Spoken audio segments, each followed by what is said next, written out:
দৃশ্যমান বাড়বে এবার কর্মসংস্থান। 11 বিষয়কে অগ্রাধিকার দিয়ে ইশতেহার ঘোষণা করেছে বাংলাদেশ আওয়ামী লীগ। দ্রব্যমূল্য সবার ক্রয় ক্ষমতার মধ্যে রাখার জন্য সর্বাত্মক প্রচেষ্টা চালিয়ে যাওয়া, কর্মোপযোগী শিক্ষা ও যুবকের কর্মসংস্থান নিশ্চিত করা, আধুনিক প্রযুক্তি নির্ভর স্মার্ট বাংলাদেশ গড়ে তোলা, লাভজনক কৃষির লক্ষ্যে সমন্বিত কৃষি ব্যবস্থা,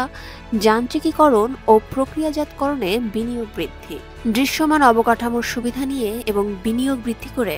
শিল্পের প্রসার ঘটানো, ব্যাংকসহ আর্থিক খাতে দক্ষতা ও সক্ষমতা বৃদ্ধি করা, নিম্ন আয়ের মানুষদের স্বাস্থ্যসেবা সুলভ করা, সর্বজনীন পেনশন ব্যবস্থায় সবাইকে যুক্ত করা, আইন শৃঙ্খলা রক্ষাকারী বাহিনীর কার্যকারিতা ও জবাবদিহি নিশ্চিত করা, সাম্প্রদায়িকতা এবং সব ধরনের সন্ত্রাস ও জঙ্গিবাদ রোধ করা, সর্বস্তরে গণতান্ত্রিক ব্যবস্থা সুরক্ষা ও চর্চার প্রসার ঘটানো।